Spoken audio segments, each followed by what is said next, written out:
Olá, estamos em mais um episódio do podcast Bom Senso Brasil, que hoje discute um tema relevante, de importância, que ganhou o formato de um documentário premiado em festivais internacionais, graças à produção e à condução sempre competente, brilhante, do ator, produtor, cineasta, roteirista, escritor. Se eu for falar o currículo dele aqui hoje, a gente vai passar uns 2 dias e não vai terminar.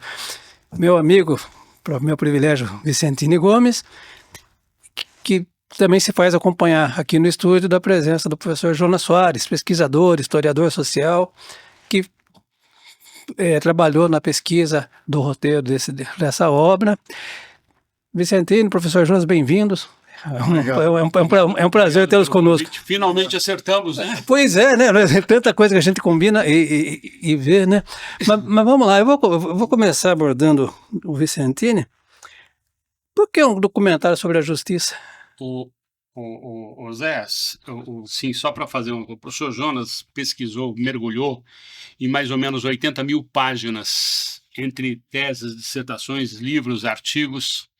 A gente tinha um problema sério de conseguir material sobre o período colonial. Aí o Jonas conhece o mundo inteiro, os historiadores do mundo inteiro. Ele conseguiu ir lá para a Ilha da Madeira, falar com...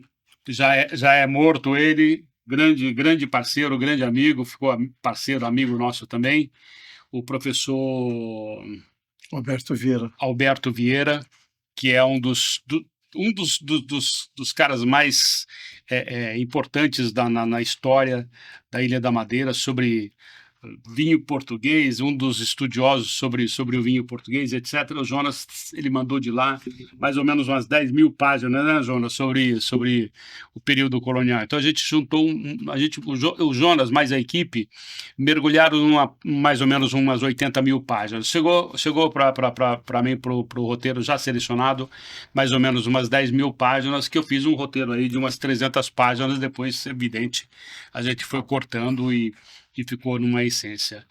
O Justiça, ele tem uma questão muito especial de um outro sorocabano, a culpa de um outro sorocabano, o Roque Mesquita, o desembargador Roque Mesquita. Né?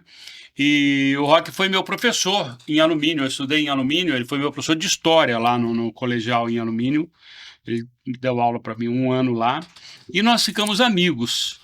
E ele sempre um grande incentivador à leitura, é um leitor voraz, um grande incentivador à leitura, e ele acompanhou a minha carreira, a minha ascensão artística, levava as filhas dele para ver meus espetáculos para criança, em especial quando eu vinha para Sorocaba, mas em São Paulo também ele ia nas temporadas de São Paulo, e nós ficamos amigos. Quando ele foi... com a história que eu comecei a fazer filmes históricos, fiz a região toda aqui, Sorocaba, só em Sorocaba foram 5 filmes sobre a história de Sorocaba, né? Fiz a região toda aqui. O Roque falou assim, quando ele foi eleito presidente da APAMAGES, ele falou assim, vamos fazer um filme sobre a história da APAMAGES? À noite, no jantar de posse lá, de confraternização, juntou o Roque, o Naline e o Paulo Dimas, e um outro desembargador que me deu um branco agora, inclusive ele virou autor de teatro, foi governador de São Paulo, foi vice do Jânio, como é que chama ele? Já lembro o nome dele. Eles falaram, não, vamos fazer um filme sobre a história do Poder Judiciário, sobre a história da Justiça. E eu saí de lá, imediatamente já liguei para o Jonas, que já era parceiro nosso nos trabalhos com relação à pesquisa, né? E... ele falou, opa, vamos, é difícil, mas vamos fazer, vamos lá. Em 3 meses eu aprovei o projeto Nancini e a gente começou a buscar patrocínio, né? Demoramos 4 anos para fazer o trabalho, a gente conseguimos um pouco de dinheiro, eu falei, vamos investir. Eu emendei uma novela ou outra na Globo, e aí eu usava o meu salário para pagar as pesquisas, para pagar as coisas. A gente conseguiu. Era um orçamento, eu fiz um filme com orçamento de 2,5 milhões e fiz com 900 mil reais. Né? Mas fizemos um belo filme. Agora, o ano passado, ele foi parte da programação dos 150 anos do TJ, porque o TJ foi parceiro também o Tribunal de Justiça de São Paulo também foi parceiro na execução do filme, e ficou um mês no Cine Olido, em São Paulo, e ficou no streaming. Foi o filme mais assistido do streaming da SPCine esse ano passado, de outubro a outubro desse ano, né? Então, o filme nasceu aí, a partir do estímulo do Dr. Roque, ele, presidente da Pamages, ele ligava para o presidente do TJ, falou, me ajuda a conseguir dinheiro. Conseguimos uns patrocinadores e fizemos o filme. Vamos lá falar de história, então, que o nosso público quer saber da história da justiça, principalmente do que era a justiça antes e o que é a justiça agora. Vamos lá.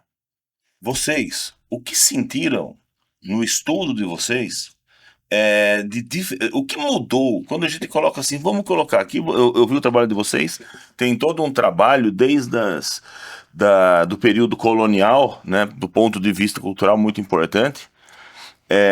Tivemos aí muito que a gente tem hoje, acho que quase tudo, né? Temos algumas outras inspirações do nosso direito aí, mas vieram aí da questão do sistema português até essas questões de cartórios, hoje que tem toda como que é, um resquício de Portugal. Mas hoje, quando a gente olha a justiça, o transcorrer da justiça, principalmente, quando nós tivemos aí, vamos colocar aqui, eu estou vendo aqui algumas pessoas que colaboraram. O José Roberto Nalini, um grande desembargador, muitas decisões deles, né? Tem outros aqui que eu não conheço. Mas nós vivemos aqui um tempo, vamos colocar aí logo depois o Brasil República, tá? Nós tínhamos aí uma justiça, um sistema, e como que está essa justiça hoje? Como que foi o desenvolvimento dessa justiça, tá? Antes, principalmente até dos 30, 40 anos atrás até agora, que nós temos aí algumas situações, temos aí questões hoje de informatização, mas nós estamos vendo também algumas reclamações em relação à questão da justiça hoje. Como vocês viram, já que vocês estudaram, né? Vocês olharam ali o histórico, como que tá? Como que foi a evolução e como que está hoje a justiça? Vai para o senhor, Jonas. Bom, o Vicentini gosta de enfatizar o volume de material que mais perto do microfone. Agora a sua voz vai ser uma maravilha. Agora vocês vão ficar admirados. O Vicentini gosta de enfatizar o volume de material com o qual trabalhamos. Essas 80.000 páginas não esteve só em minhas mãos. Ele montou uma bela equipe de estagiários, não é? Que manusearam todos esses volumes. Mas antes... Que é página pra caramba. Pra caramba. Mas antes tem uma parte interessante. Como a gente não estava tendo facilidade de encontrar em algumas bibliotecas as obras que nos indicaram, o Vicentini fez um percurso em sebos de São Paulo e acabou adquirindo um belo volume de obras indispensáveis. Inclusive exemplares antigos das ordenações filipinas, não é? Que foram a base do direito, da justiça, do direito, durante todo o período colonial e a maior parte do Império. Mas a gente começou a pesquisa com as manuelinas, né? A gente começa com as manuelinas, as ordenações manuelinas, depois que antecedem as Filipinas, manuelinas e Filipinas, né? Essa ordem as ordenações filipinas, depois elas consolidam toda a legislação que está na legislação que foi a base da aplicação da justiça durante todo o período colonial e quase a maior parte do período imperial. Muitas das leis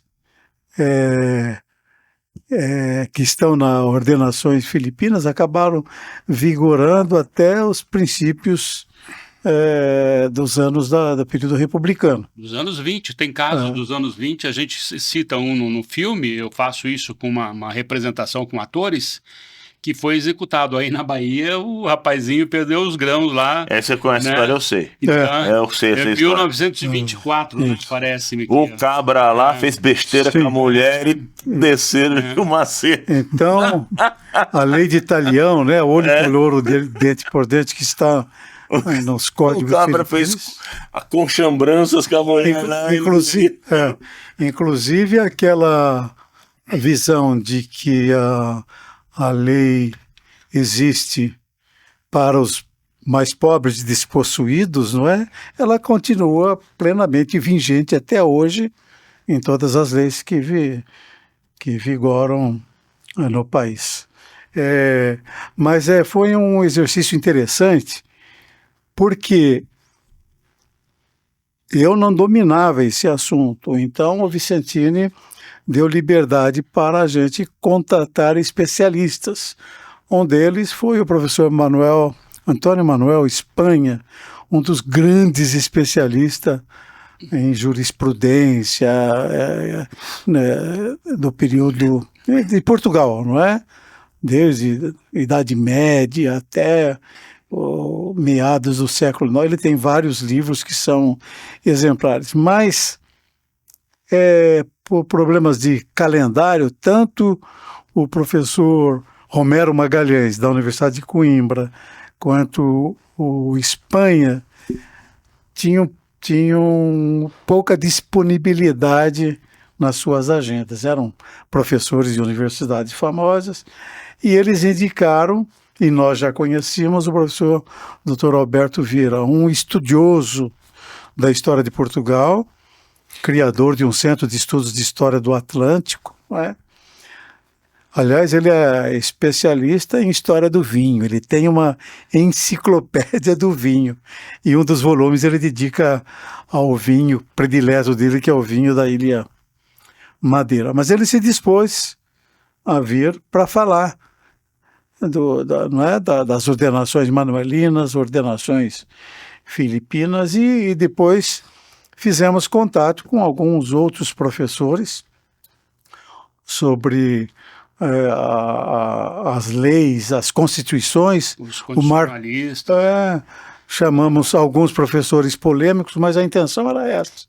Um deles foi o professor Marco Antônio Villa, que tem um livro sobre as constituições extremo conhecedor brasileiras, das constituições brasileiras. Né? E uma memória fantástica, né? Aliás, um dos assistentes... Flávia Piovesan também é constitucionalista, né? Que hoje ela tá no braço da ONU, né? E a gente tem um grupo de pessoas bastante... E eu fui provocando essas pessoas todas para falar justamente isso que falar você sobre as está questões. questionando. Então a gente colocou os dois lados, onde tinha coisa, por exemplo, no período da ditadura militar aqui, né? Eu coloquei gente dos dois lados. Certo.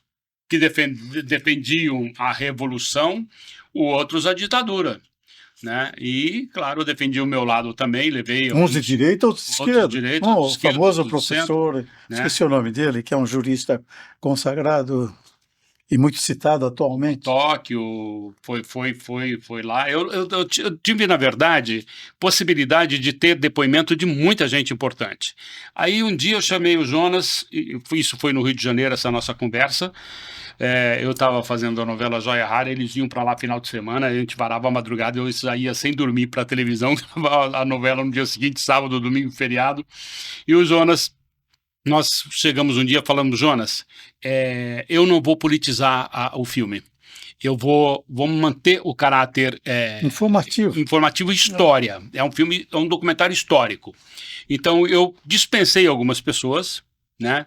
Dentre dessas pessoas que eu dispensei, o Lula, José Serra, José Genuíno, Fernando Henrique Cardoso, e outras pessoas que estavam aí, que foram políticos importantes do período. E falei, não, vamos pegar os historiadores, vamos pegar os acadêmicos e gente do judiciário para a gente botar essa questão. Aqueles que tiveram, onde a gente pensava que fosse render bastante, não renderam, a gente buscava outras pessoas. O orçamento foi muito pequeno para a gente fazer o trabalho que nós fizemos. Mas eu emendei uma sequência de trabalhos na televisão, na TV Globo em especial, e que me deu possibilidade de bancar, com o salário que eu ganhava na televisão, bancar o que precisava fazer depois. Então, levamos 4 anos fazendo o trabalho. Entraria em circuito em 2019, eu tinha fechado distribuição com espaço...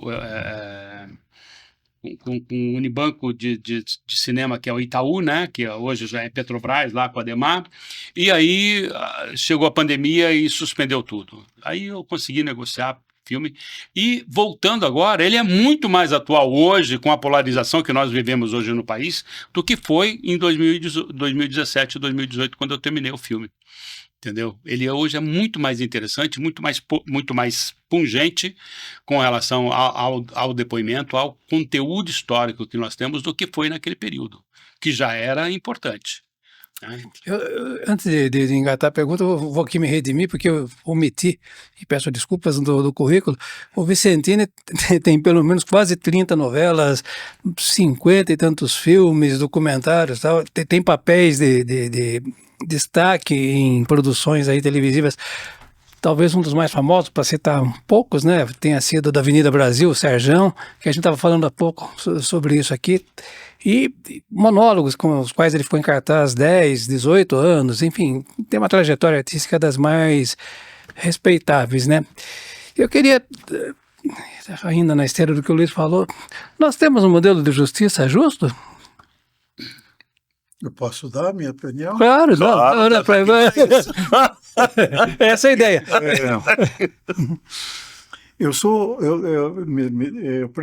Permita-me me definir. Eu sou conservador, no verdadeiro sentido do que é ser conservador. Não tem problema. Tem um teórico famoso, o Edmund Burke, ele retrata bem o que é ser conservador. Não é? O conservador é aquele que acredita, que tem como princípio que as transformações devem seguir seu caminho normal, não é? Sem revolucionar, sem causar traumas. Conservador não é reacionário. Conservador não tenta resgatar nada do passado. O que passou. Conservador tem um pensamento é um pouco mais ortodoxo, é um pensamento mais... Digamos, Bem, isso daí. mas não necessariamente acredita que a Terra é plana. Não. Pelo contrário. É um cientista, não está... Isso, acredito na ciência, trabalho com ela, não é? Mas, entre os entrevistados, para chegar na sua questão, um polêmico, mas que me impressionou muito, foi o Marco Antônio Villa. Nós conversamos muito com ele, né, Vicentino? Eu tenho 30 horas de depoimento E do Antônio Villa. a memória dele, Luiz, é fantástica. Tanto que um dos assistentes do Vicentini perguntava onde que está o HD embutido no seu cérebro, porque não é possível. Mas nós perguntamos a ele sobre o Supremo Tribunal Federal. E ele fez todo um histórico desde o início da República, não é? E ele chegou até a usar uma expressão que nunca mais me saiu da cabeça. Ele falou assim, durante grande parte do período republicano, o Supremo Tribunal Federal foi um puxadinho, lembra-se? Da presidência da República, não é? O presidente dava umas ordens... Principalmente no período de Getúlio, né? Sobretudo nesse período aí que... Não é? Mas, seguindo até os dias atuais, creio que houve uma grande evolução, não é? Os meus amigos da universidade sempre apontam para a atuação do Supremo Federal nos dias atuais na questão da manutenção da República, da democracia, não é? Do regime de direito, não é? Então, eu acredito muito nisso. Aliás, um deles que eu conversei, porque tinha que agendar uma palestra com o Leandro Carnal, que é um historiador, foi professor de história da Unicamp.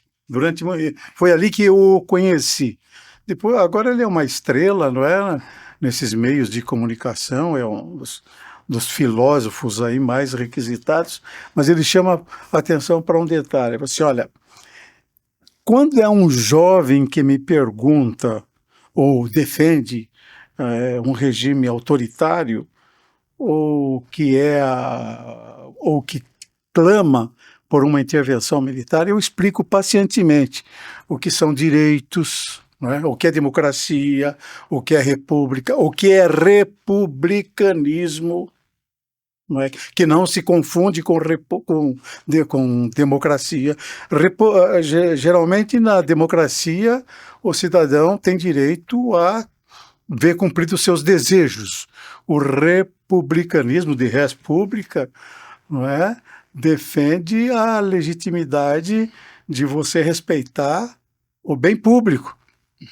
O bem público não é a extensão da sua casa, né? O bem público é bem público. O bem público é a coletividade. É o coletivo. Fala maravilhosamente isso no filme, Ana Luísa Martins. Mas Ana Luísa, nossa colega, Ana Luísa Martins. Daí ele diz, olha, quando é um velho acima dos seus 60 anos, defendendo o regime autoritário, eu vou dizer para ele, olha, você tem que cuidar um pouco com a sua memória. Procure ver o que está acontecendo aí, você está esquecendo o que você viveu, não é? Um regime autoritário, seja de esquerda, seja de direita, não é? Ele bota o direito à justiça embaixo de interesses do momento, não é? Que na realidade, regime autoritário não tem de direita e esquerda. É regime autoritário. Acabou. Pronto, acabou. Eu vou dizer uma coisa.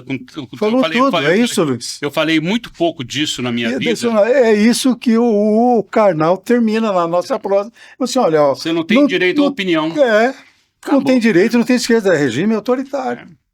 Não tem direito. E não é isso que queremos. Eu falei muito pouco disso na minha história. Nesse livro que você tem aí, Zé, Era Uma Vez o Medo, que é um livro, é um manual de escrita. Eu passei 14, 15 anos escrevendo esse livro aí, dando palestras aí pelo Brasil inteiro. Eu conto uma história, eu fui torturado na ditadura militar por causa de um poema que eu escrevi e que foi publicado no jornalzinho da USP lá.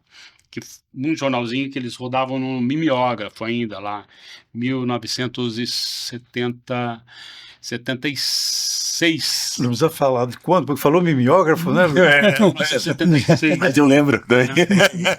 1976. Cheirava álcool. Então, bota álcool lá e... me cataram, eu entrei lá no subúrbio do DOPS, e eu fiquei 5 horas lá, não me torturaram fisicamente, mas psicologicamente eu fiquei uns 5 anos sem escrever bilhete para as pessoas. Porque eu fiquei 5 horas vendo as pessoas sendo torturadas na minha frente, com todas as crueldades que vocês possam imaginar, homem, mulher, moça, velha. E o cara passava, me dava um tapa na orelha e falava, você é o próximo.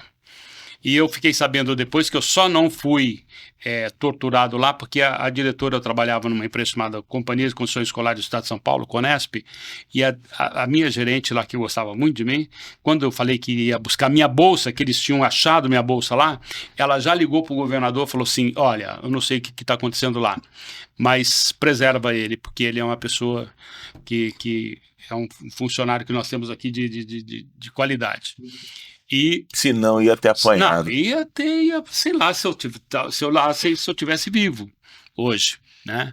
Mas foram 5 horas que eu fiquei, até hoje, de vez em quando, eu acordo com um pesadelo, lembrando, vendo alguma cena daquilo lá. E muito do que eu escrevo hoje, do que eu tem a ver com essa questão também, né? No cinema, no teatro, até na televisão, né? Que a gente vive. Mas eu gostaria de... Pois não. Concluir o meu pensamento sobre a justiça hoje. Tá desculpado? Não, estamos proseando. A conversa é aberta. E não é nenhum regime autoritário. Não. Não podemos Ao discordar. contrário. Mas, então, eu creio que o nosso aparato de justiça, ele não é um aparato de justiça que tem bases profundas no republicanismo e nem num regime democrático, porque as leis, a aplicação das leis ainda tem um cunho muito elitista, não é? Então, Então, as nossas prisões Eu entendi. nossas prisões estão repletas de negros e pobres, não é? E, por exemplo, nessa operação agora escandalosa no Rio de Janeiro, não é? Foram mortos 100 e tantas pessoas, Até agora 117. negros, pobres, 121 já? negros tô e atrasado, pobres que estavam se escondendo no morro. Ora, basta pensar, o dinheiro para manutenção dessas redes de tráficos se exige muito, muito dinheiro, não é? E quem manipula todo esse arsenal financeiro não vai se esconder numa toca em cima do morro, não é? Ali, logicamente, tem alguns operadores do sistema, não é? E o crime deve ser combatido com energia. Mas eu creio que a justiça tem que dirigir os seus holofotes para aqueles que realmente sustentam essa cadeia Eu vou dar até um exemplo. criminosa. Vou dar um exemplo. Estamos falando aí dessa operação, onde foram apreendidos aí não sei quantos, né? 90 fuzis. Exatamente. Mataram 120. Isso. Alguma coisa está errada. Não fecha a conta. Mas assim, 90 fuzis.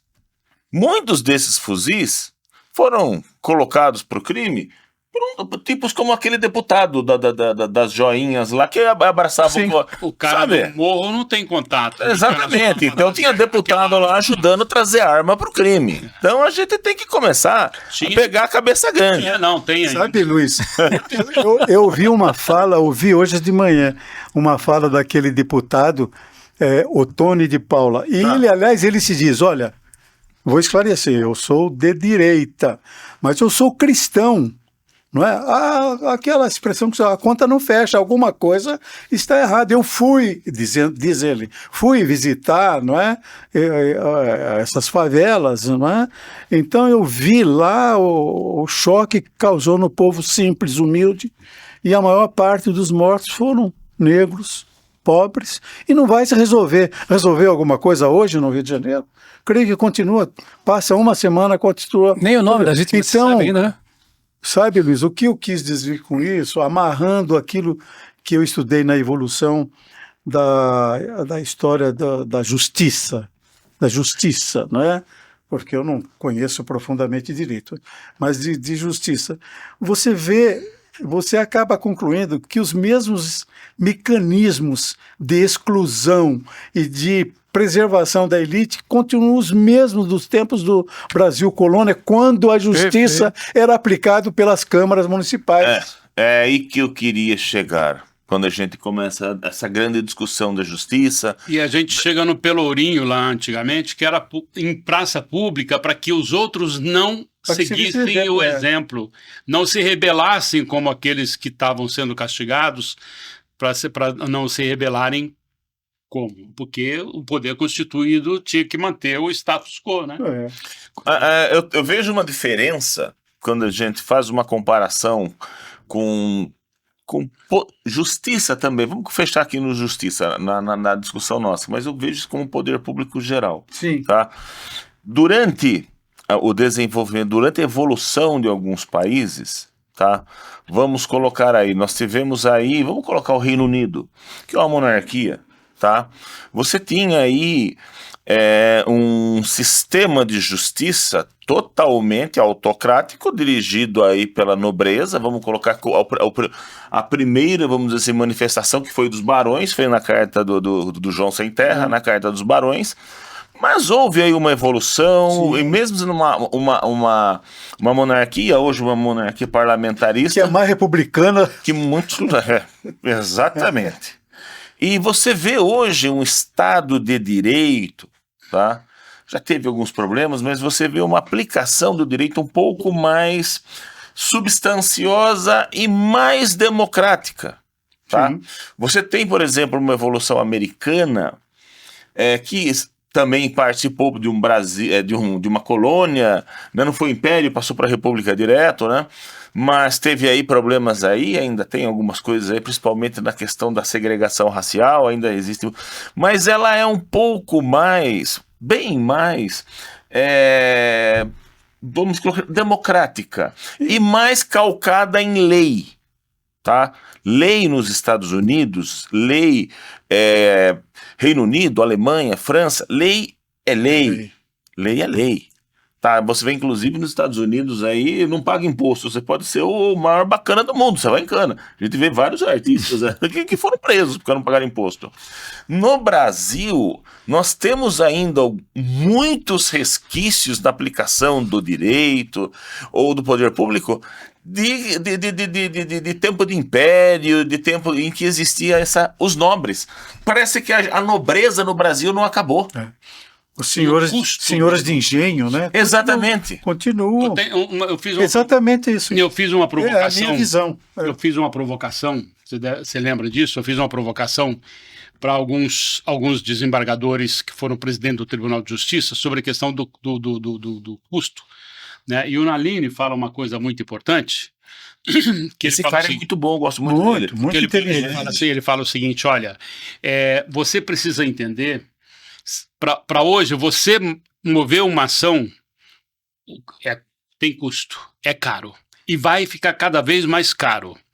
E se você move uma ação, eu tenho um problema com uma moça aí, que ela tem muito dinheiro, de um filme que eu fiz sobre uma homenagem ao irmão dele, ao irmão dela, chamado Ayrton Senna, e ela tentou barrar o meu filme 3 vezes, já ganhei na justiça dela 3 vezes, mas ela tem dinheiro, ela fica provocando lá, então ela vai gastar o dinheiro dela.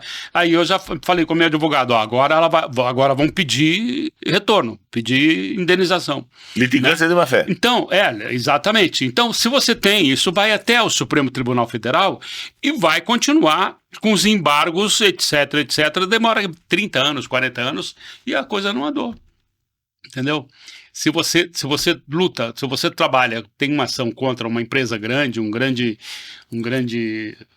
uma pessoa que tem grande poder aquisitivo, você conhece a história. Mas você vai nas 3 instâncias e você vai ficar lá até, né, Deus dará. Mas o Luiz colocou uma questão, um amigo meu que acabou de fazer doutoramento na Alemanha, ele estava falando justamente com as suas palavras. Olha, na Alemanha, a justiça funciona para todos os níveis, entende? Desde se um bacana lá, endinheirado, comete um crime, ele é punido e vai para a mesma cela que tem as mesmas características da cela que vai um operário, não é? E no Brasil é diferente, não é? As nossas prisões estão cheias de pobres e negros, não é? E os bacanas não é? Que cometem, eu não vou citar o nome, mas um grande empresário envolvido em desvios gigantescos de dinheiro das lojas americanas, toda aquela cúpula... Não precisa citar, todo mundo sabe.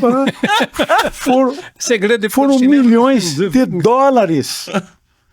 E eles saíram. Agora o Zé Galinha, que tem o cognome de Galinha, porque roubou meia dúzia de galinhas, está lá na prisão, apodrecendo. Então, é uma coisa que... E sai de lá com uma função ainda. Quando ele consegue sair de lá, ele sai de lá com uma missão. Levar recado dos caras que estão lá, dos comandos. Sim. E se ele não faz, ele é morto. Nessa questão aí, eu coloco Zé Antônio. Não, eu tinha uma colocação para fazer. Mais recentemente, se não desde sempre, né, o judiciário assumiu um protagonismo que até impressiona, né? O cidadão comum pode não lembrar do candidato em que ele votou na eleição passada, mas ele sabe o nome dos ministros do Supremo, né? O Xandão virou assim personagem. Por que isso aconteceu? Pois é, ele virou um personagem que as redes sociais proliferaram essa questão, virou piada agora, né? Eu ouvi há poucos dias a manifestação desses comunicadores, que é um Os influencers. filósofo, mas esse é respeito. Não, esse não é influencer. E eu respeito muito Cortella. Não. Disse, olha, alguém perguntou mais ou menos, viralizou na rede social, não é? O nome, né? Os nomes, todo mundo conhece os componentes, especialmente da primeira turma do Supremo Tribunal Federal, né? E essa onda de ódio, e o Cortella naquele jeito, né, bonachão de paranaense, ele disse, olha, a rede social não é culpada disso.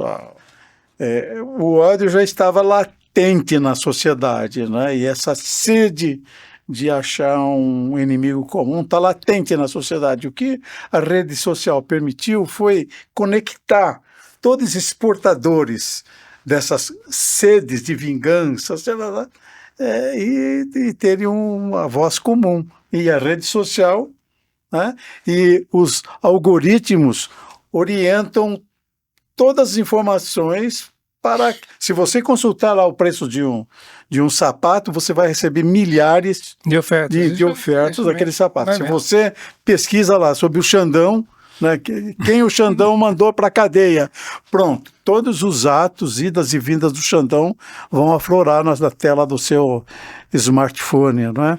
Então, e assim é também. Eu, por exemplo, adoro. Hoje mesmo o Beto me chamou a atenção. Você precisa parar. Eu falei, mas Beto, eu estou lendo o jornal. Eu estou lendo o Estadão aqui no smartphone, não é? Então, eu costumo ver aulas, palestras, o Cortella, não é? E até algumas leituras bíblicas, viu, Zé? Que de vez em quando faz bem para o espírito, com certeza, com certeza. Eu vi uma fala do grande físico Marcelo Gleiser, né? Assim, olha, eu tenho que confessar uma certa dose de espiritualidade na minha visão de mundo. Aliás, o próprio Einstein, nos seus escritos finais de vida, falava dessa potência cósmica que nos orienta, né? Então, eu creio que clicou uma vez ali alguma coisa na rede social de um Bolsonaro e deu algum clique, você vai ser enxovalhado com aquilo. Se você clicar o nome do Xandão, vai ali. E o problema é que a visão de justiça acaba sendo permeada por esses mecanismos de difusão de informação. E o fake news é uma instituição. Impressionante. É uma instituição hoje. Impressionante. Então, uma coisa tem violenta. gente que não lê jornal, não assiste mais televisão. Mas não fica lê. vendo fake news. Não, mas fica vendo o dia inteiro fake news. Então, Olha, acredita Luiz, naquilo. E acredita, né? E acredita. E acredita, eu tenho... Luiz, eu tenho uma sobrinha que tem pós-graduação feita na Santiago de Compostela, fez outra pós-graduação em Portugal e tal. E ela, pelo casamento, ela acabou se filiando a uma dessas igrejas evangélicas. Então, a minha sobrinha querida, que me ensinava a ler Shakespeare, me ensinava a reler as obras de Machado de Assis, é uma defensora, sabe, insistente dessas falas que veiculam fake news. E acredita. E essa posição acabou, inclusive, envenenando os almoços de domingo. Porque era um compartilhamento de ideias, de posições de igreja, de discussões sobre visões da Bíblia, né? Que eu nasci e fui criado num lar presbiteriano, meus bisavós eram presbiterianos, então as conversas eram permeadas, né? Com falas de Martinho Lutero, com falas de Zwinglio e etc., né? De Calvino. Calvino. Pois é, que foi o pilar do presbiterianismo, né? De repente virou para falar o que disse, eu não vou citar nomes, não é? E de Calvino, um eu tenho que citar, de Calvino, Lutero e de Novo Testamento virou para falas do Malafaia, que nunca foi cristão, ele destila ódio, né? Isso não é cristianismo, Zé. Não, Entende? Eu aprendi desde a infância o que é ser cristão. Com os Bozo lá, esses tempos atrás, né? Foi bem num nível... elevado, enriquecedor. Né, Muito enriquecedor. falar de todas aquelas frases. Deixa eu pegar carona no que o senhor acabou de falar aí. Existe sempre que se vaga uma cadeira no Supremo, lá um lobby, e já se falou de nomeação de evangélico para compor a corte. Como é que é isso? Pois é, eu sou radicalmente contra. Não é a crença que leva, porque senão os outros vão ter que se declarar. Conhecimento jurídico. Vai faltar gente. Deveria, né? Deveria. Católicos, vai faltar gente do candomblé aí, por que não? Candomblé, judeu. Nós somos um país múltiplo. Sim. Judeus, e desculpa, tem lá o Fux. Mas então. O Fux é judeu? Nem sabia. Mas e eu não sei se o Zé foi malicioso na pergunta, porque o André Mendonça é presbiteriano, né? Não, ele foi indicado pelo Bolsonaro. Todo mundo sabe, não? Eu sei que ele é do evangelho, não sabia que É era presbiteriano. Sabia que Ele é pastor presbiteriano. Mas na minha visão de mundo, né? Mas eu vou falar, assim, uma opinião minha. Mas eu vejo o André Mendonça como um bom jurista. Ele foi advogado da União. E pode ter assim, um equilíbrio ali. Né? Ele é um bom jurista. Ele foi da advocacia geral. Sim, mas o outro é totalmente desproporcional ao que se trabalha lá. Né? Qual? O outro que o rapaz... O Cássio? O Cássio é um... o Nunes Não, Marques. ele é totalmente... Não é que ele é totalmente, ele tem uma visão assim, um pouco mais alinhada. Vi uma outra decisão dele assim, que assim, até fugiu um pouco. Mas com a questão de direita, Quem está lá para ser a Suprema Corte tem que ter uma visão ampla e restrita e sem estar alinhado a qualquer segmento. Uma visão ampla, mas neutra. Neutra, completamente neutra. Com os pés na Constituição. Né? Sabe qual é o grande problema hoje que eu vejo de justiça? Eu não sei se vocês debateram isso ou alguém falou. Tudo no mundo, no mundo existe hierarquia para tudo. Você vê a hierarquia no sistema militar, você vê a hierarquia na universidade, o professor que entra, o professor dono da cadeia, tudo tem hierarquia, tá?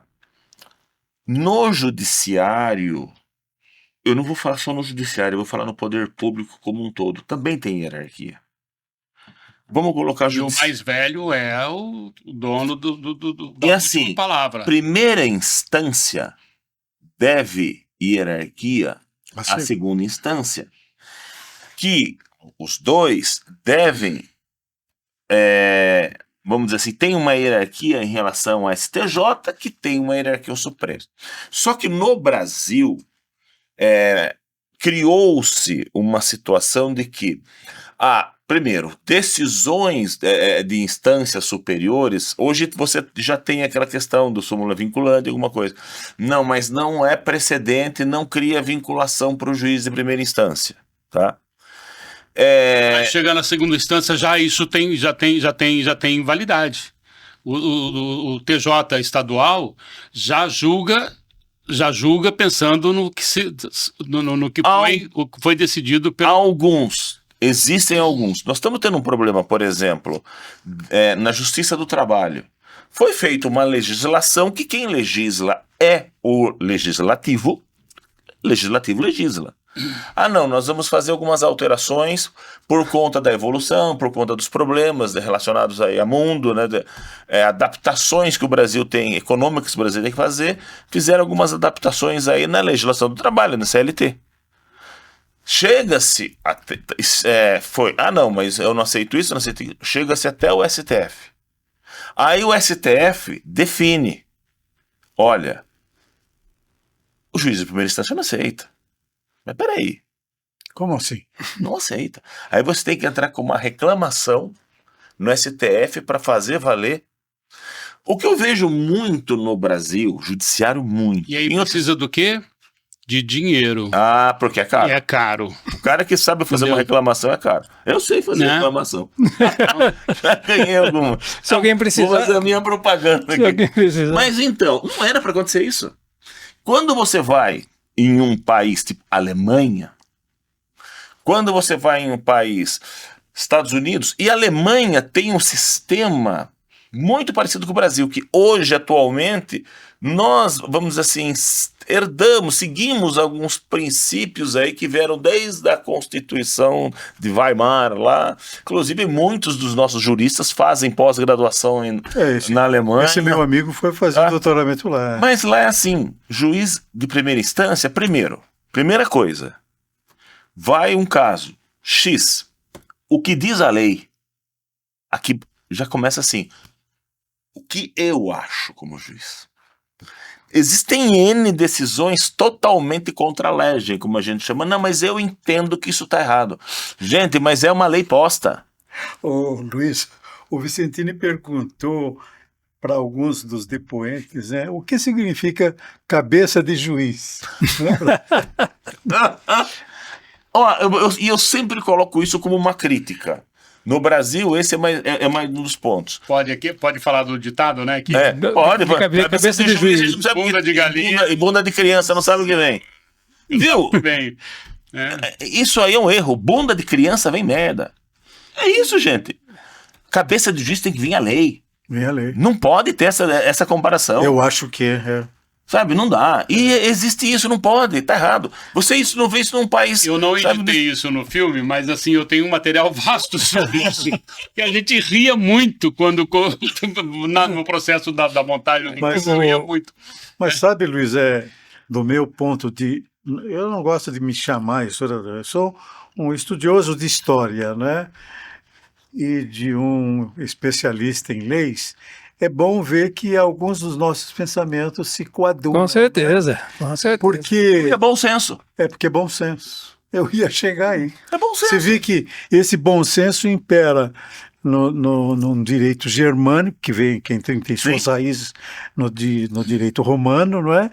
E no direito da Inglaterra, que é a common law. Que é a common law. Que é o Common law. E mesmo lá, as pessoas, assim, às vezes, não é que confundem, que tem sempre se pensa, não, lá é o costume. Lá tem lei também. Tem leis. Tá?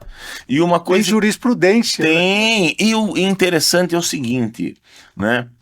No Brasil, quando você faz uma comparação com outros países, você tem, por exemplo, lá, vamos colocar Reino Unido. Não existe possibilidade do judiciário questionar uma lei aprovada pelo parlamento. O parlamento tem precedência. Se o parlamento fez a lei, o judiciário, ele aplica, ele trabalha, mas ele não pode, por exemplo, aqui como tem uma ADIM, uma ação direta em constitucionalidade. Não, lá não existe esse poder. Outros países, a Alemanha, a França, tem, mas numa questão muito reduzida. Tá? Porque você não pode subjugar o poder do povo, que se entende o que é. Que o legislativo representa o povo. No Brasil, quando a gente analisa a Constituição, tá? Quem tem esse poder é o STF, e de forma realmente muito contida. Se você analisar a lei brasileira, ela não é ruim. Quando você analisa o poder do STF, ele analisa dentro desses parâmetros como é a Suprema Corte Americana. O problema é que no Brasil, vou citar um exemplo para vocês, criou-se aí uma coisa chamada relativização. Relativização da lei. Você já escutou isso aí? Viu? O juiz de primeira instância, de segunda instância, o STJ relativizando lei. Desde quando um juiz de primeira instância tem o poder do Supremo de tirar uma lei válida? Virou bagunça. Aí o que acontece? Por isso que um monte de decisão que, né, a gente olha assim, nossa, quem fez isso? Precisa de recurso, aí o negócio vai, e aí um Supremo Tribunal Brasileiro tem 10, 15, 20, 30 mil processos, e um Supremo Americano tem 50. Porque lá se respeita a lei. Lá, juiz de primeira instância olha a lei. A gente até pergunta, sempre fala aquela questão do... E sempre me pergunta, você é a favor ou contra a prisão depois de segunda instância? Eu sou a favor do prisão em primeira instância, desde que se cumpra a lei, desde que o juiz analise a lei. Se ele analisar a lei e agir como um juiz de futebol, que tá lá, desde que não faça a lambança, mas que 90% dos juízes de futebol, é isso aqui, a regra, se não tem regra, vê o VAR lá.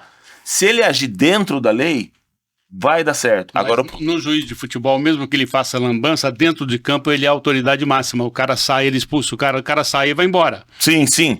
Né? E se criar caso, ainda vai pra súmula e vai ser julgado lá. Sim. Né? Até no futebol, vale.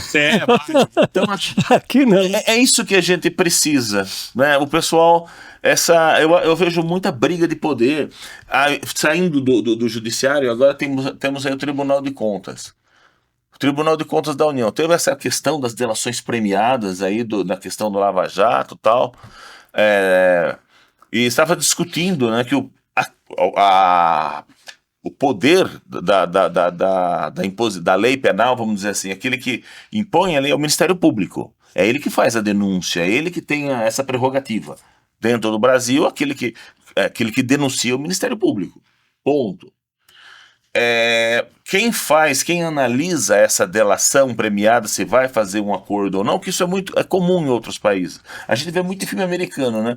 Pô, vamos fazer um acordo aí e tal, você me fala isso. Isso é comum dentro do Ministério Público. Aí entrou o Tribunal de Contas, não, só vai poder fazer delação premiada se o Tribunal de Contas passar... Velho, mas onde falou que o Tribunal de Contas pode fazer isso? Gente, é o barão querendo ser mais que o rei, sabe? É meio bagunçado o negócio aqui. Deixa eu perguntar.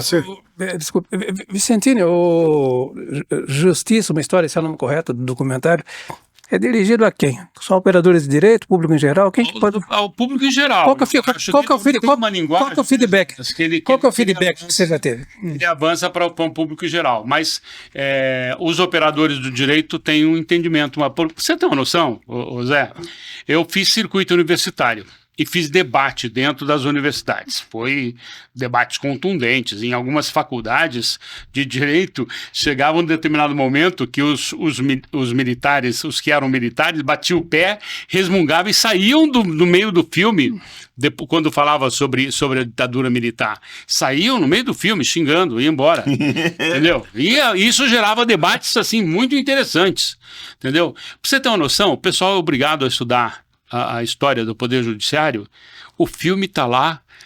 Não existe nada de literatura que reúna esse material todo, né, Jonas? Esse material que nós fizemos. E o pessoal não assiste. Não está no currículo, nem dos cursos. Nós somos o filme mais assistido do circuito SPCine. Mas o volume lá é muito pequeno, se você pensar na capacidade do filme. São só no estado de São Paulo 50 mil operadores de direito.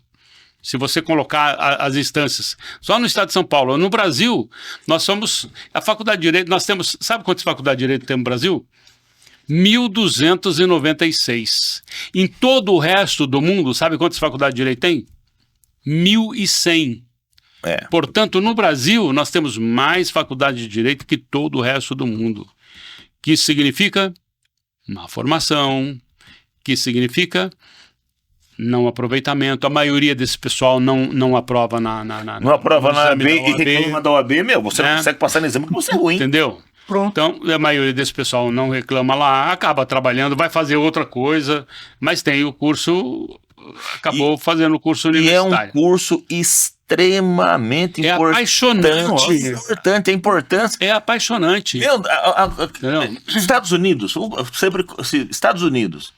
medicina veterinária e direito. São esses três. Lá, para você fazer esses cursos, você já tem que ter uma base anterior. É quase como uma pós-graduação. Por quê? Porque são coisas que mexem com vida e com liberdade, até com vida, que tem estados que têm pena de morte.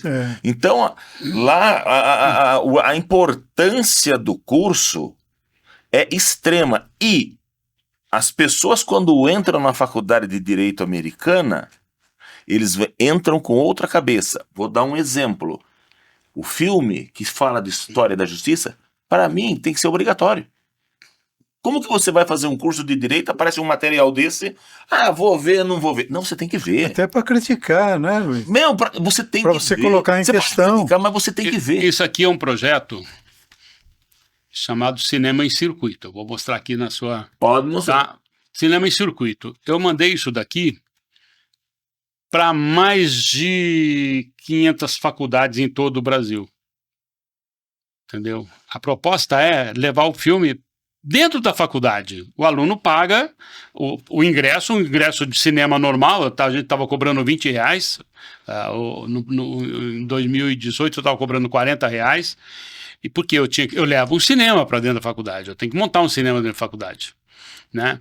E aí a gente estava fazendo, eu mandei, agora não tem, o pessoal está tudo trabalhando 3 dias presencial, 2 dias online, num curso com essa importância, como curso de medicina. Tem muita gente fazendo curso de medicina online, pô. Como é que você vai fazer? Interpretação, curso de teatro, curso de gente fazendo interpretação online. Que isso? Direito que vai tem que fazer? ser presencial. Tem que ser presencial. É interpretação. Eu fiz uma palestra para a Faculdade de Suzano falando sobre a questão do conflito na literatura e no roteiro, no teatro, né? No teatro você é obrigado a ter um conflito, você é obrigado a ter, Sim. né? Quem quer conquistar alguma coisa, quem tenta impedir isso daí. O operador do direito, ele é um mediador de conflito, Sim. né? E na maioria das vezes ele termina a faculdade como um cara instigando o conflito para que ele possa ter uma causa para defender, né? O operador de direito, ele é um mediador do conflito, ao contrário da dramaturgia, que tem que ter o conflito, senão o personagem não anda, senão a história não anda. Mesmo num documentário. Aqui, por exemplo, nesse filme, eu criei nossa, você viu? Eu provocava o pessoal com as duas questões, principalmente alguns que rendiam mais, como o Marco Antônio Villa, que ficava mais pilhado, o Batoca, que ficava mais pilhado, mesmo o Ives Gandra, com toda a postura clássica dele, ele de vez em quando ele dava uma escorregada, voltava. O pai. Pai. De uma inteligência. Muito bom. Pois é. Se bem que o filho é igual. Nós fomos. Não foi bom também, gosto. Ele era do trabalho, né? Ministro. Mas o Ives Gandra nos levou para conhecer a biblioteca dele. Eram 3 andares, não é? Uma reunindo só os livros de direito, numa outra literatura, obras gerais, e num outro andar, só livros de história. Lembra-se? Você fala uma crítica ao sistema, crítica ao próprio universitário também. Você fala isso aqui, R$40. Primeiro, para mim a escola tinha que bancar.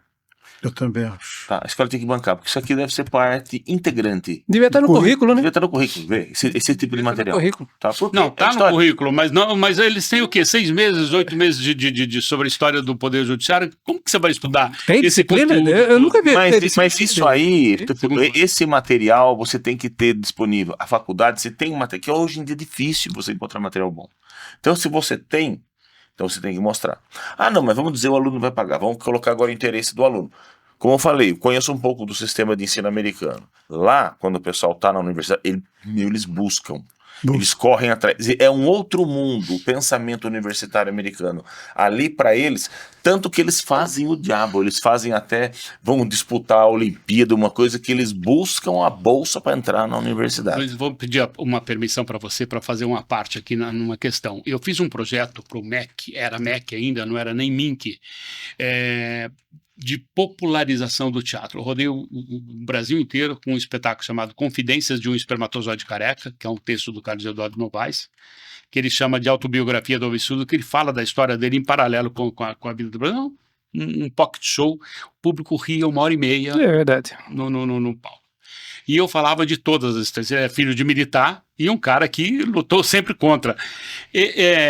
Eu tinha professores que me ligavam, você pode vir esse ano aqui, né?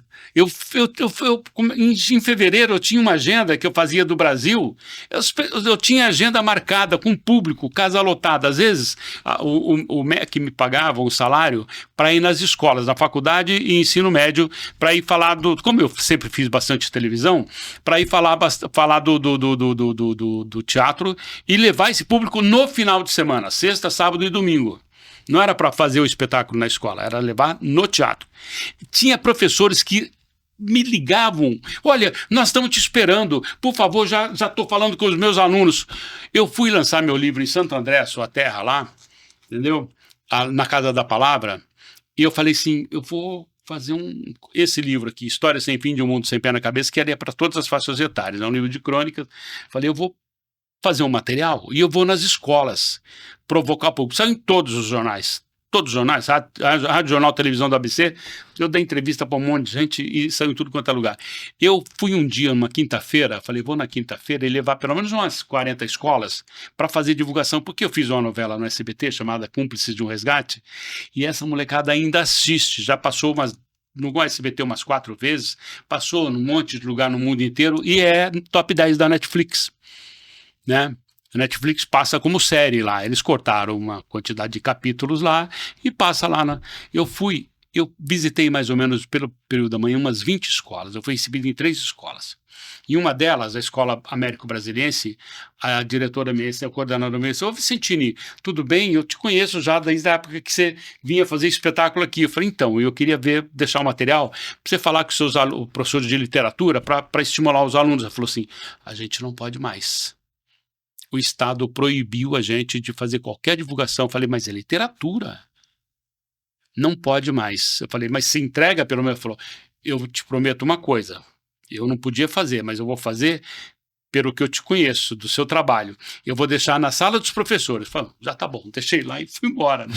Aí eu fui numa outra escola lá que sempre eles lotavam meu Colégio Pentágono. Não me receberam.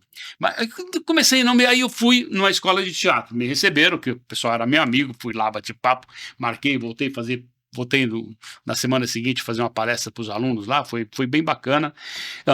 Aí eu falei, vou pegar um bairro aqui, vou ver o que vai.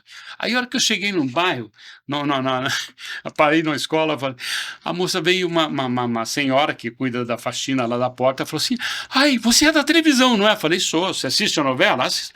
Ai, a diretoria ia adorar, ela de vez em quando passa cena sua, porque você é muito engraçado, passa cena sua para os alunos. Espera ela foi almoçar, espera. Eu falei, não posso esperar, mas eu posso deixar o material sem entrego. Tem outra escola aqui, tem uma escola aqui na esquina. Eu fui na escola aqui da esquina. Eu nem olhei o nome da escola, entrei. Aí veio a moça, me recebeu educadamente, ela escutou, ela falou assim, olha, eu não posso ficar com o seu material, porque aqui a gente só lê um livro, que é a Bíblia. Eu saí de lá, eu olhei escola bíblica, escola da Bíblia, uma coisa assim. Eu olhei de lá, liguei pro Hugo, falei, Hugo, você tá com o pessoal aí, segura a onda aí que eu vou almoçar com vocês, eu tô indo embora. Eu fui em 20 escolas, exatamente 20 escolas. Eu estava com um mapa de todas as escolas de Santo André, ensino médio e ensino fundamental. Eu fui recebido por 3 e nas 3 aconteceu isso. Eu peguei e fui embora. Né? Aí o lançamento do livro foi um fracasso, é claro, né? Saiu em tudo quanto é lugar, mas aí a gente pergunta, né? Quando você fala, por exemplo, teatro, tá? Vamos fazer comparativos. Eu uso muito essa questão do comparativo, que eu não sei se o Zé Antônio falou, o nosso projeto, o que é? Como fazer o Brasil virar um país desenvolvido em 30 anos. Porque se a gente pegar de 30 anos para trás, um monte de país que não era desenvolvido virou e o Brasil ainda continua atrás. Continua atrás. E uma das coisas que a gente sempre põe é o teatro. Eu acho, na minha opinião, que o ensino, o artístico, a colocação de teatro principalmente nas escolas, deve ser feito desde do início. Ah, mas por quê? Porque em outros países é assim, dá certo. A cultura, você aprende a interpretar. Literatura. É assim. Por que eu fiz pedi essa parte? Para falar, você estava falando da questão dos professores da faculdade de Direito. Ninguém tem interesse, porque é trabalho a mais. O cara vai ter um trabalho a mais, o cara vai ter que, entendeu? É exatamente isso. Entendeu? E os alunos... Cultura é isso. Cultura é a mais. Cultura é um trabalho a mais. Os alunos... Trabalho você fala assim, custa, por exemplo, R$40. Gente, R$40, o pessoal sempre fala, não, o universitário é quebrado. Quanto custa uma cerveja? É isso que eu ia falar. Ele vai no final de semana, gasta 200 por semana em cerveja, mas não tem dinheiro. Minha filha faz hoje doutorado em biologia. Ela é formada aqui, fez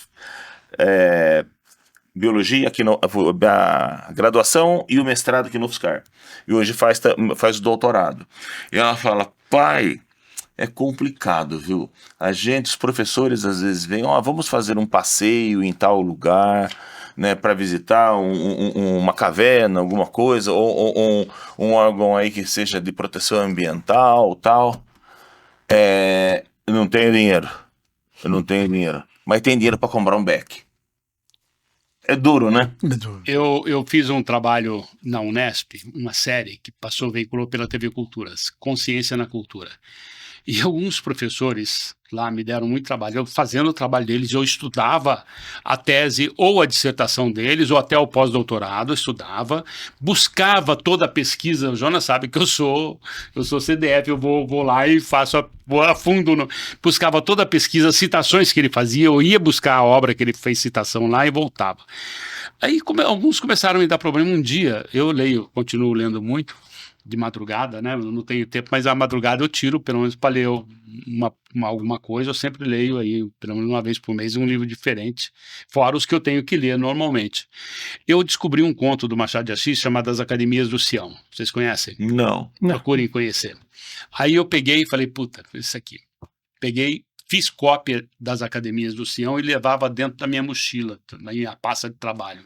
Um dia, um professor lá que me deu muito trabalho, eu falei, professor, eu quero falar com você amanhã sobre isso. Ele tinha acabado de ligar para o reitor, reclamar de mim. Aí veio o secretário-geral da Unesp, foi lá falar o que aconteceu. Aí falei para ele, né? Eu falei, eu pedi para ele ler isso aqui para amanhã a gente conversar. Ele leu, ele começou a ler e falou assim, eu posso levar para cá? Eu falei, é seu. Aí no dia seguinte ele chegou de manhãzinha também, o professor chegou meia hora antes, que ele nunca chegava nos ar, chegou meia hora antes, lá no set que nós tínhamos marcado. Foi uma maravilha, trabalhou, não tocou no assunto sobre o assunto que eu tinha falado. Ele falou alguma coisa sobre aquele texto que você deu para ele do Machado de Assis, que eram 6 páginas, né? Ele falou, não falou nada. Vicentini, acho maravilhoso. Eu falei, estou levando pro professor Trindade, pro reitor. Aí o reitor pediu o dia que eu estava em São Paulo, ele me chamou lá, falou, Vicentini, me arruma umas cópias disso aqui. Eu falei, Toia, manda você fazer. Ele falou, vou deixar na minha mesa As Academias do Sião. Professor que vir aqui me perturbar a vida, eu vou dar para ler, para depois a gente conversar. É maravilhoso. Leia, porque dá para vocês fazerem um programa sobre as Academias do Sião. Dá uma lida. Entendeu? Maravilhoso. Você já leu, né, João? Já. Entendeu? Mas, Luiz, você falou 2 coisas que me tocam muito. Sobre a necessidade de introduzir, já desde os primeiros tempos de escola, teatro, literatura, cultura, que isso é formador. Mas eu me lembro, eu sou de uma família muito humilde, e meu pai aprendeu a ler para ler a Bíblia. Ele se tornou autodidata a partir da leitura da Bíblia, porque daí ele foi adquirindo, né, dicionários bíblicos e tal. E o meu interesse por história nasceu da visão que ele tinha de história calcada na Bíblia, né? Aliás, os primeiros livros que ele me deu eram livros de arqueologia, e a Bíblia tinha razão. Eu sei que livro que é. É um clássico. É um clássico. Tempos depois, alguns historiadores lá, historiadores israelitas, escreveram, e a Bíblia não tinha... Depois mudaram o título para ficar mais simpático. Mas então, como você conhece, foi a partir daí meu interesse. Na realidade, ele tinha o desejo secreto de que me tornasse um pastor presbiteriano, não é? Eu fui estudar história e daí eu decepcionei. Você continua pregando a história, você continua pregando conhecimento. Mas essa paixão por ciência. Essa paixão por livro que eu aprendi com meu pai, um homem da roça, humilde, me faz, assim que eu entrei na faculdade, eu conheci alguns historiadores famosos. Hoje eu falo, os jovens talvez podem rir, não é? Mas eu tenho orgulho de ter conhecido, conversado, apertado a mão, compartilhado correspondência com historiadores que talvez hoje nem o pessoal desconhece. Nelson Werneck Sodré, que tem um livro sobre história da literatura brasileira. Aliás, ele foi meu vizinho em Itu. Eu era supervisor no Museu Republicano, ele morava no prédio ao lado. 6 meses por ano ele morava ali. Baixotinho, ele passava ali com aquela cesta para ir na padaria. Sabe aquela cesta de plástico que antigamente, né? O Nelson Werneck Sodré, autor de mais de 60 obras, ele foi um general caçado pela Revolução, um general comunista, né? Ele tem Memórias de um Soldado, História da Literatura, História da Imprensa, tem clássicos, né? Mas o Caio Prado Júnior, me lembro quantas vezes fui à casa dele, tantas vezes que me fizeram guardar até hoje o endereço dele, Rua Maestro Elias Lobo, número 51, em São Paulo. E um dia, um desses historiadores antigos que o jovem desconhece hoje, né, me mandou um convite, José Honório Rodrigues. Ele tem uma obra fundamental para a história, né, sobre como pesquisar a história, sobre relações entre Brasil e África e etc. Ele me mandou um convite. E eu, com pouco dinheiro, a minha saída foi pegar um ônibus na rodoviária em São Paulo, sabe aqueles ônibus leite que ia até o Rio, você viajava durante a noite. Nós fizemos isso. Várias vezes. Quando fomos fazer aqui um dos filmes, né? E ia ao lançamento, depois voltava para não gastar. Então você sair de São Paulo e até o Rio para ir numa noite de autógrafos e pegar o autógrafo de um historiador que eu respeitava muito. Hoje, se você for pro Rio, você leva bala. Dependendo do momento. Então, essa paixão... Bons tempos, eu já viajei muito, bons tempos. Fez isso. Então, e aquela sede da gente vir na biblioteca pública municipal em São Paulo, ali, não é? Perto da Praça da... Esqueci o nome ali. Mário de Andrade? Mário de Andrade, não é? Para pesquisar, ou na biblioteca da cidade da Maria Antônia primeiro, né? Depois lá na cidade, ou na biblioteca de Direito da São Brasil. Aquela biblioteca, para a parte de História, aliás, falando da Faculdade de Direito, me trouxe, assim que você estava falando de leis existirem para serem cumpridas, lembra-se da velha expressão lei para inglês ver, que vem desde o século XIX. Me fez lembrar do Luiz Gama, um cara fantástico, esplêndido, que aprendeu direito e se tornou um grande conhecedor do direito. Hoje respeitado na academia, né, pelos seus escritos, mas me lembro de como ele defendia a aplicação das leis no que dizia respeito à libertação de escravos.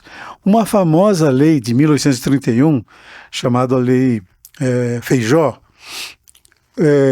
editada pelo Império, promulgada pelo Império por pressão da Inglaterra, 1831, proibia o tráfico negreiro. Nós sabemos que o tráfico passou até 1850, a Lei Eusébio de Queiroz, não é? Sim. E continuou. Os donos de fazenda deram um jeitinho, fizeram tráfico interprovincial e burlaram a lei. Então, faziam de tudo, traziam as galinhas da Angola. E o Luiz Gama falou assim, olha, todos os escravos estão em cativeiro, em desobediência à lei que existe desde 1031. Portanto, eles estão autorizados a fazer qualquer revolta, inclusive é justificado o ato violento de acabar matando os seus opressores, que eram os donos de fazenda. Porque pela lei Feijó de 1831, todos eles já são livres. Eles entraram depois da lei de 1831, então houve um tráfico aí ilegal, portanto a lei não está sendo cumprida. E a lei para inglês ver. Lei para inglês ver. E, infelizmente, isso no Brasil, como eu falei, algumas coisas continuam e, sabe, coisas que não eram para continuar, não é, viu? Não pode. Isso é que é o grande problema de Brasil. A gente precisa ser mais... Uma coisa que a gente não pode esquecer, isso aqui entra semana que vem, na terça-feira, é isso? Isso. Eu ia terça-feira, perguntar, dia te pedir para você dar o serviço. Dia 4, eu vou exibir o filme Justiça lá no Instituto Histórico, na Semana Luiz de Almeida, às 19 horas, com debate após o professor Jonas e o desembargador Roque Mesquita, e o Sérgio Coelho, que também participou do debate, participou do depoimento do filme, principalmente falando sobre o período colonial, né? Sim. E Sobre os castigos diante do Pelourinho. do Pelourinho. A gente vai estar lá após a exibição do filme para debater. E são 80 lugares lá, né? Terça, dia 4, às 19, no Instituto Histórico Geográfico aqui de Sorocaba. É Rua Rui Barbosa, 80 e... Agora não me faça Bom, pergunta difícil. Acho que tá aí. Tá aí. Tem o endereço? Não tem endereço Não aí. tá. Não tá aí. mas é Rua Rui Barbosa, Deixei- todo mundo eu deixei o conhece. endereço embaixo. Ali na Vila Hortência, tá? Às 19 horas. E o ingresso é gratuito. Deixa eu aproveitar a oportunidade aqui, deixar isso aqui, não sei se eu mandei para você, Zé. Eu estou fazendo uma campanha, eu vou receber um prêmio em Milão agora, dia 4, 5, 6 e 7 de dezembro, lá em Milão. E é um evento da Wide Filmmaker, que eles elegem os principais cineastas do mundo, e eu estou eleito entre os 50 cineastas mais importantes do mundo do cinema independente mundial. Lembrando que existe no mundo o cinema comercial e o cinema independente. O cinema comercial é esse que os blockbusters, que todo mundo vê aí, né, que tem muito dinheiro para entrar. E o cinema independente, às vezes, ele fica... que nem o filme Justiça ficou 3 semanas lá no Cine Olido, fica num cinema mais alternativo e pouca gente vai ver. Então, eu estou fazendo uma campanha para vender meus livros. Eu tenho 9 livros publicados. É só pedir pelas redes sociais, @Vicentini, com I, Gomes, com Z, ou pelas redes sociais, ou pelo e-mail, vicentinigomes@gmail.com, e eu encaminho o livro. Cada livro custa R$70 e no dia 4 eu vou estar trazendo os livros lá no Instituto Histórico também. Esse é o convite da Wide Filmmaker, né? A World Class Film Festival, né? E 3, 4 lá em Milão. 5, 6 e 7, você vai estar na Itália? Eu vou estar na Itália antes, eu vou estar voltando.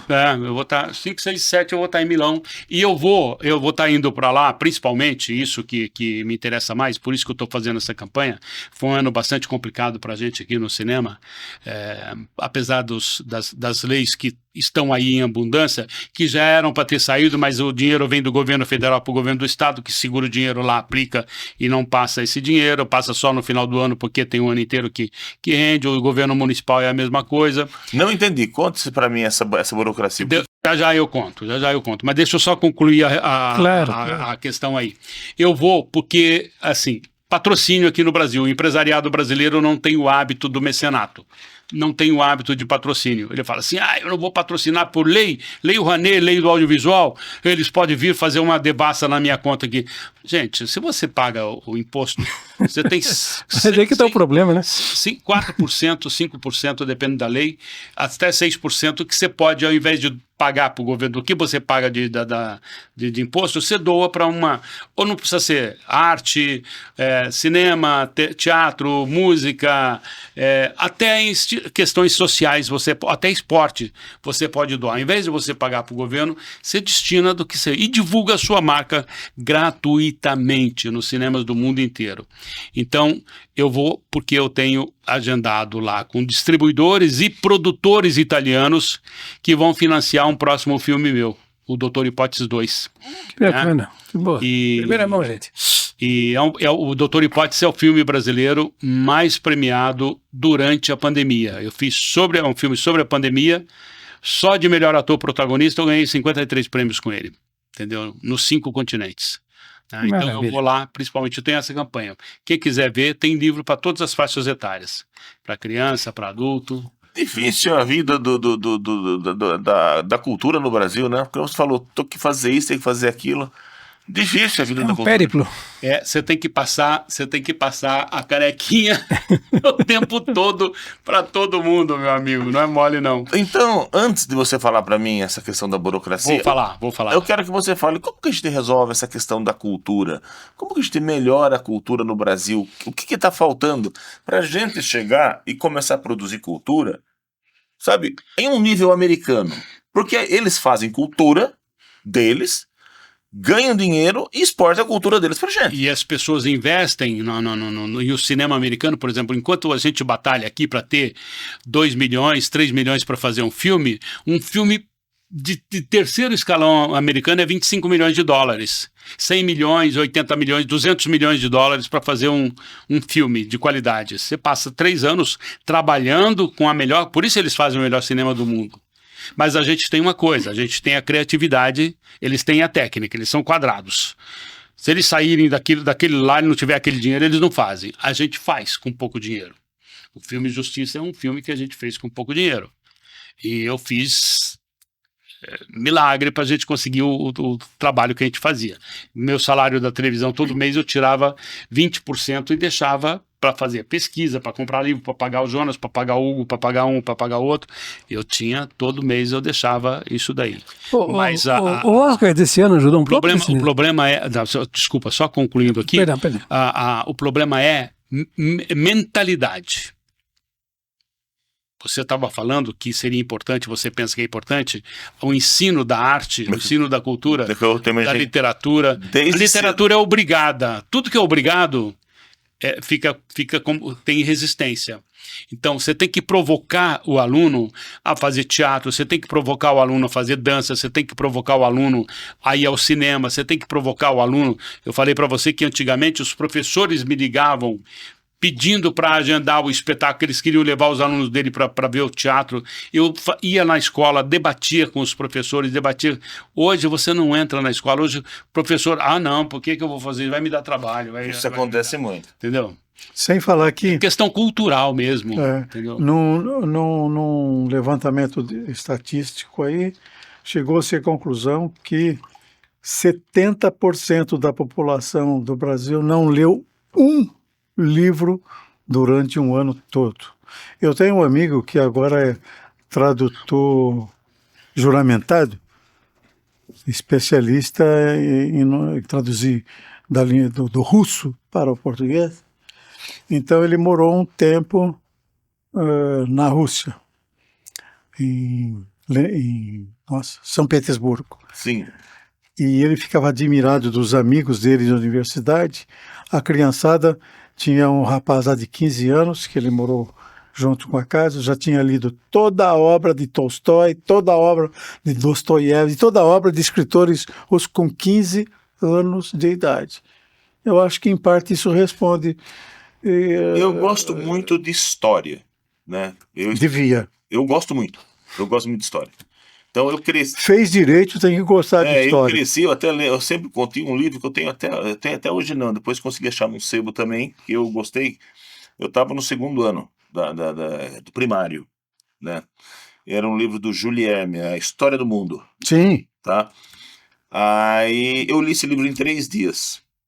Eu comecei a ler... Aquele que dava até calafrio, enquanto você não terminasse. Ele estava em quadrinhos. Ele tinha bastante quadrinho. Então você começa lá para a história, depois você começa lá, Egito, Babilônia. O Zé me deu a liberdade de eu falar, o que eu vou falar.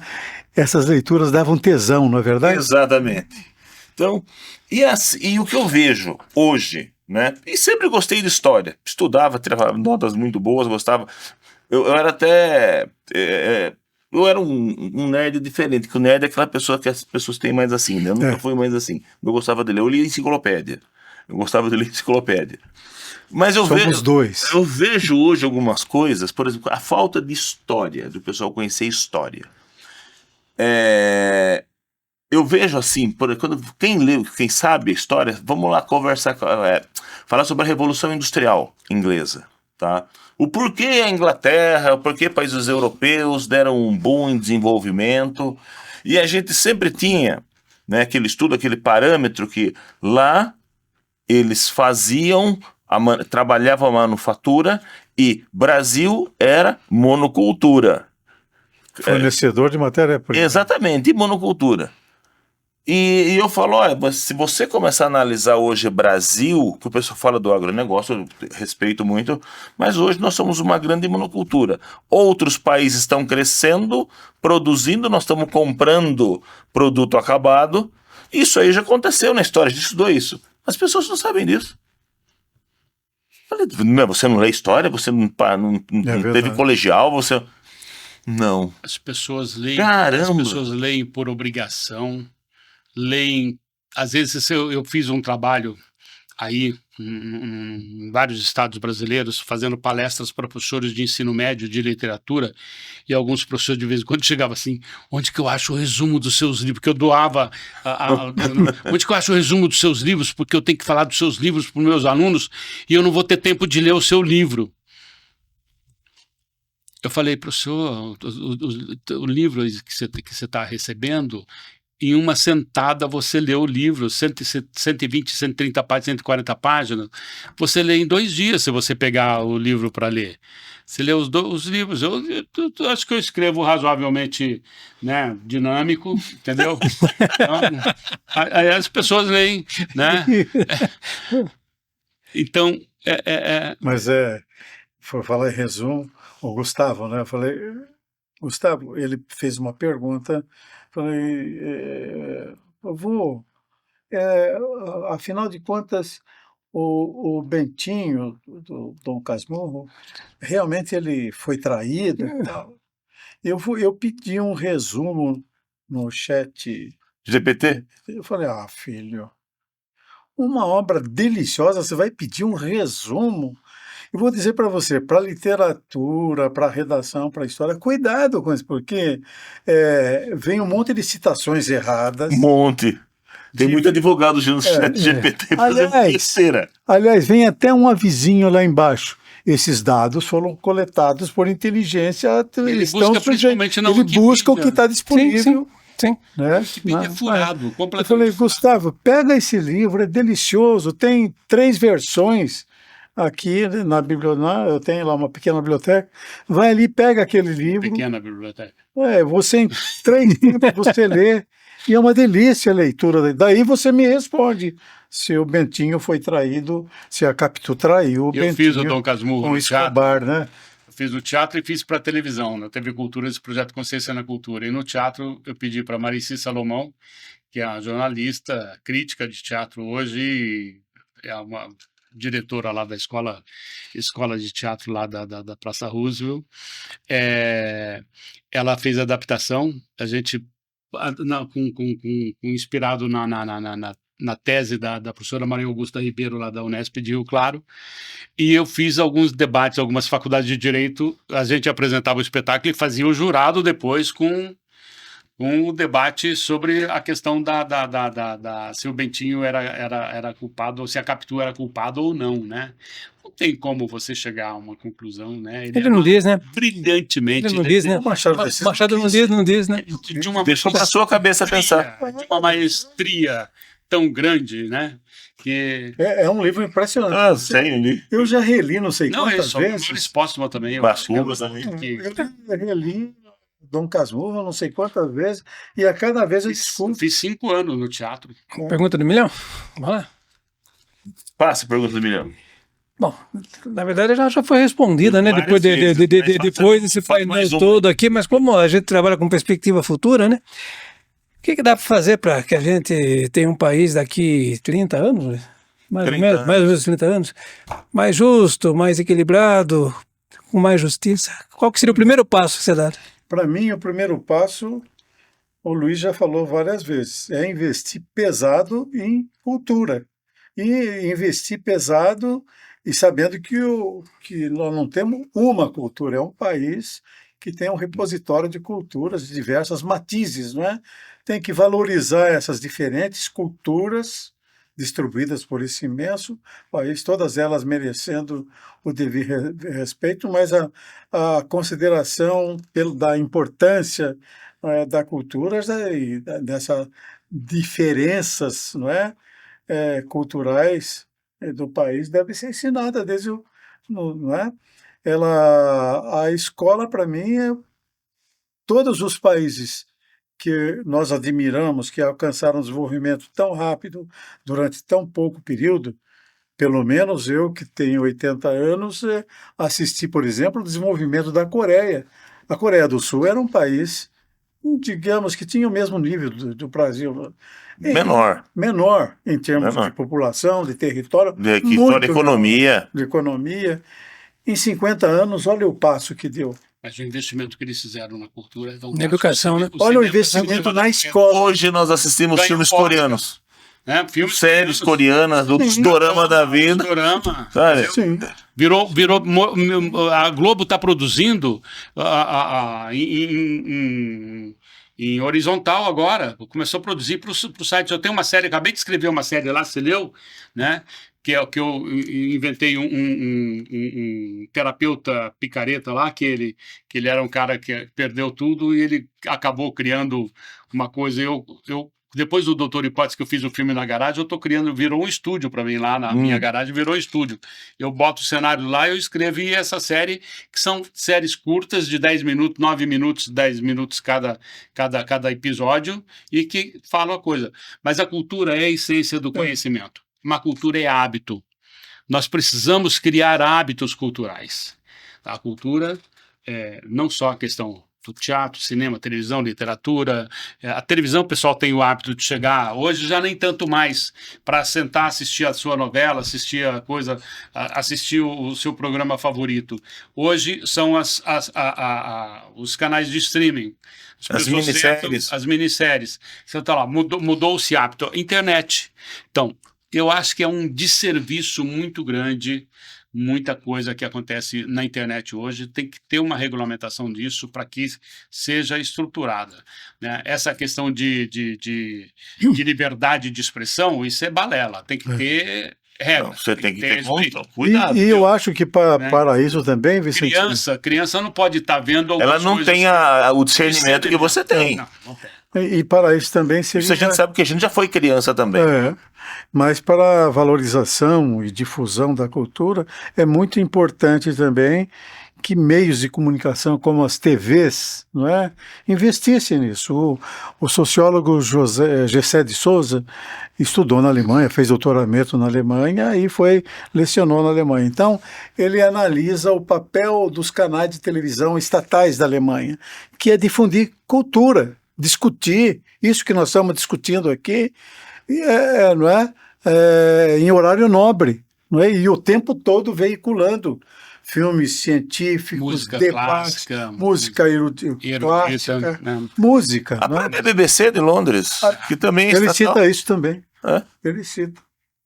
Os documentários, né? Bom, então é isso. Vicentini, professor Jonas, muito obrigado pela presença, pelo privilégio da exposição da aula, desse grande debate. E reforçando aqui, dia 4 agora, terça-feira, às 19 horas, no Instituto Histórico, Geográfico, Genealógico de Sorocaba, mais conhecido como IHGGS, ali na rua Rui Barbosa, exibição gratuita, com uma entrada gratuita, do documentário Justiça, uma História. E fica a provocação para a OAB de Sorocaba também para a gente fazer uma exibição. Pois é, eu ia citar isso. Nós temos, segundo uma estimativa, 6 mil advogados inscritos aqui na cidade. Bom, é um número razoável, né, para se tentar... Escolas de direito aqui. Quantas faculdades de direito? Umas 4. Umas 4. Se considera...